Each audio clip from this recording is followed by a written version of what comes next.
大家好，做完底子酥脆的生煎，我就想到了儿时喜欢的蜂蜜小面包。吃这块面包有个习惯，香甜酥脆的底子总是留到最后再吃。今天一起来做一下。先和面，420克的高筋粉，80克的低筋粉，盐3克，20克的白糖，隔开糖和盐，加入5克的耐高糖酵母，拌匀，加入40克的奶粉，如果没有奶粉，你可以用20克的炼乳来替代。1个鸡蛋，牛奶250克，少量多次加入，揉成团，不用揉到光滑。从液体的用量，我们可以知道这是一款中性偏硬的面团。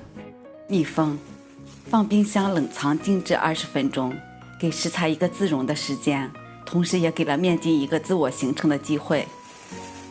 经过冷藏后，几分钟便可以揉到光滑的状态。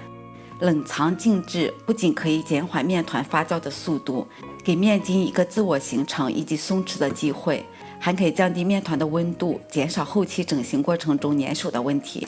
因此下集做面包一定要学会合理的利用冷藏静置。室温融化好的黄油25克，包进面团，开始揉。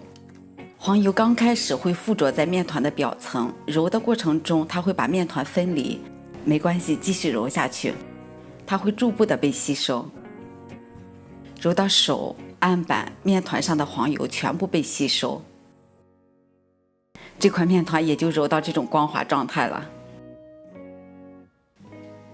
分割成均等的16份，用您喜欢的方式把它整成圆形。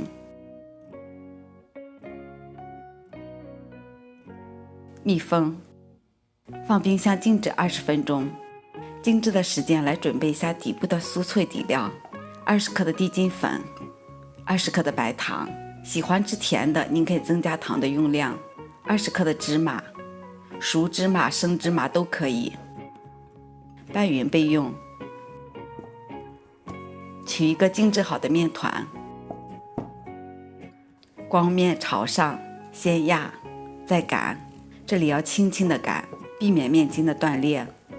擀长不擀宽，两手拉开顶部，顺势翻面作为底部，紧贴垫子按饱，再次拉开顶部，这样呈现在你眼前的就是一个很长的长方形面片。往下卷，面片中间紧贴，不要预留空隙，捏紧收口处，轻滚一圈，使捏合的接口处平整。一个完整的生胚就做好了。都做好后，取一个家里防粘的容器，烤盘或者起封模具都可以。我用的是一款防粘的8寸活底起封模具。这里您可以多倒一些油，刷匀后底部是很厚的一层油。取一个生胚，中间分开，切口处捏圆。1碗凉水，1碗拌匀的酥底料，先蘸水，再蘸酥底料，贴着容器壁依次排开。您听住它现在的样子，中间留有空隙，个子也不是很高。封口，发酵的2倍大，我的室温是30度，发酵了30分钟。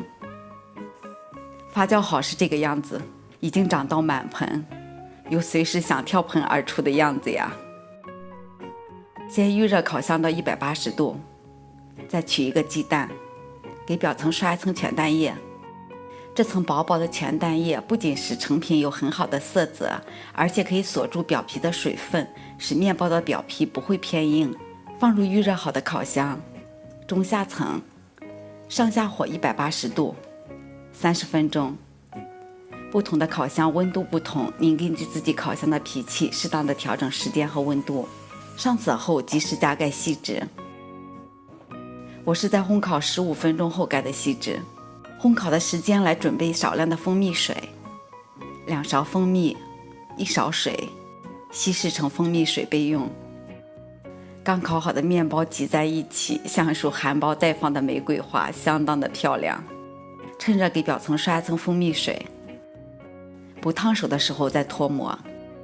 拿起来看一下，腰部的颜色很漂亮，并且相当的柔软。底部这焦黄的颜色也告诉了我们它是香甜酥脆的。掰开的过程中，你可以看到有很好的拉丝效果。自己儿时喜欢的面包，现在亲手做给自己的孩子，吃到的是一份甜美，一份回忆，更是一份幸福。我是小敏，喜欢我的视频，您可以关注我或者给我一个赞。有什么想告诉我的，您可以在评论区留言。谢谢。